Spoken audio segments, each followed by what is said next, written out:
So before I started Allied about 6 years ago, and before that I had 2 full-on other careers, notably in television and film development and fashion merchandising and styling. So having taken, all of them included sales, but what really stuck with me from the other 2 industries was branding. And I feel like we have an opportunity to do that too, and the virtual world and digital commerce has given us new tools to do that even better than we have done before. So I'm here today to speak to you about the value in virtual from a wholesaler perspective. And to me, the value of the virtual for us is using it to tell us who you are, using it to establish your branding, establish some public familiarity with your brand before going into distribution, and continuing to use it to evolve and as your largest megaphone. Remember that this is the channel where you can fully control the message. If your virtual personality is set, we can better tell who you are and how and if we can help you. And this might be the new first step in acquiring a distributor partner. In an increasingly noisy marketplace, the more branding and brand establishment that you can do in advance of finding a wholesaler and entering the market, the better.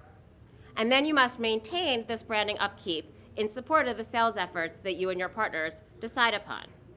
But remember, wholesalers sell, and they sell a lot of products.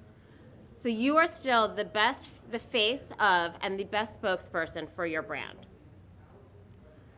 And before we get into the digital, I do want to remind everyone that digital is a great sales support tool, but the best way to sell is still to be there. You still need to have feet on the street.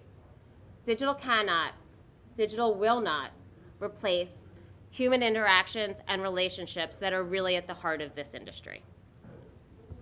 So today I will share some of the digital branding and brand building tips agreed upon by the wholesale advisors and brand representatives on the WSWA, which is the Wine and Spirits Wholesalers of America Access Craft Advisory Council, of which I'm a founding member.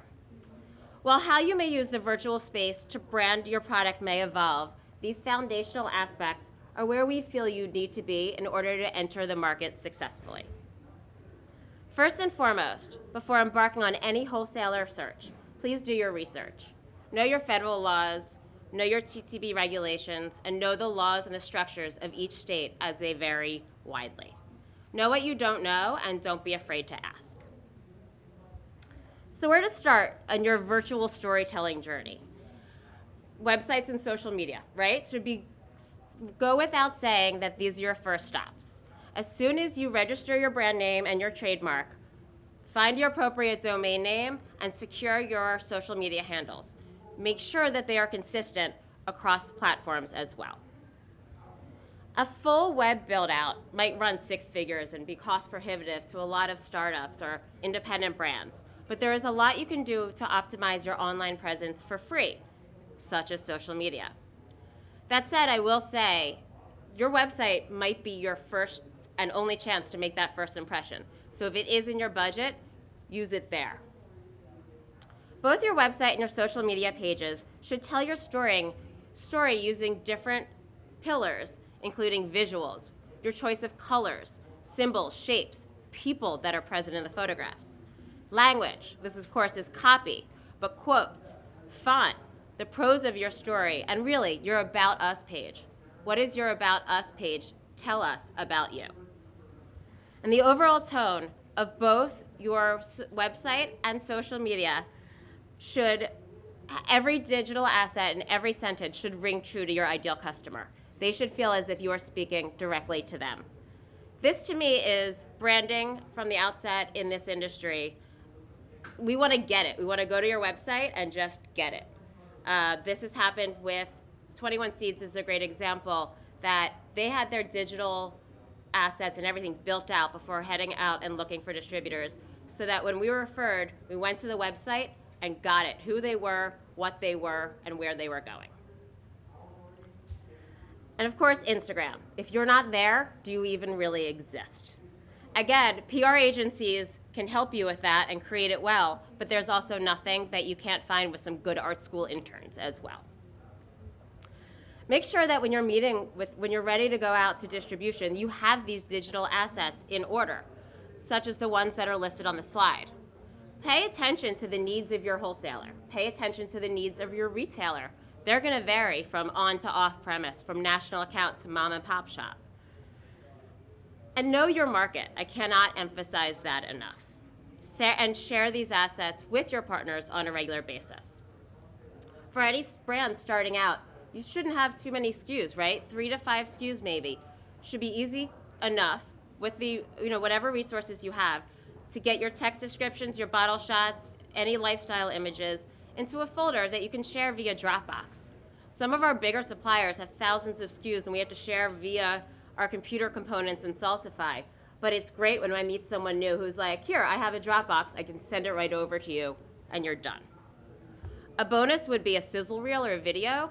As I mentioned, as a former TV executive, there is nothing like getting a sense of a brand from a feeling that is evoked when you see 30 or 60 seconds of music and movement and people and places telling you how you should feel when you imbibe that product. To get the ball rolling, you really, before you all do this, you need to know who your customer is and then to find them. Don't wait for them to come to you. In order to identify this, you really, and should, before you go out into the world, found your white space. What niche are you filling in the market? When you found this, you can get a better picture of who your customer is and where they are in the digital world. And once you can define the major characteristics of your ideal consumer and their digital behavior, you'll have the ability to spend your marketing dollars on the most impactful digital assets. Just focus, stay locally. Now you translate this into effective digital advertising. Traditional advertising, such as print ads, billboard, radio spots, TV commercials, really expensive, right? So cost prohibitive, again, to a lot of brands. The reality is, you never knew what your return on investment was with those media campaigns anyway. There is no direct data to feed you what an ad or a commercial leads to conversion. But with digital tools that are available for people at all different price points and all different capacities, you're going to be able to get accurate feedback. And again, use that to hone your marketing efforts.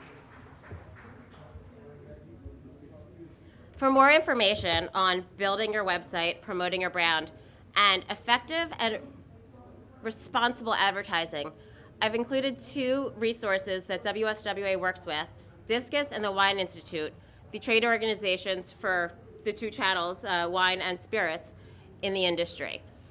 Please also make sure to follow their guidelines as they're strict about responsibility. Last week was the Discus conference, and there were a couple brands that we know of that were asked not to come and pour because their marketing was not compliant. One looked like a frat house, looked like a frat party, one looked like it was targeting kids on TikTok kind of thing. So these guidelines will just help you stay in line so that you don't sway and lose your shot. Finally, again, I cannot emphasize the importance of social media and getting it right in the Gen Z young millennial landscape. So how do you make the most of social media? In the digital space, if pictures speak more than 1,000 words, videos can speak 2,000, and active engagements X times more than that. Active engagements between you and your consumer drive in real life engagements, meaning drive them to go purchase your product, which is ultimately what we want and why we're here. It's not enough to have the perfect grid. Your content should mobilize your ideal consumer in a real way. It should be interactive and experiential. Recipe cards should include comments and feedback and a way for different mixologists or at-home mixologists to share feedback of ways they've played with the recipes and improved it or any other thoughts. Links should lead to compliant e-commerce solutions such as Provi and Speakeasy and keep them coming back for more.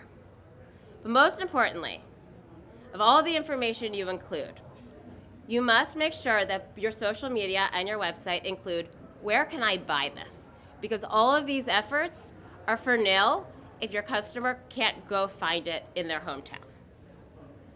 Here's some examples of brands that I feel have done this social media and their websites in such a way that if you just see this snippet, you kind of know what the image, what the energy, who they're targeting is.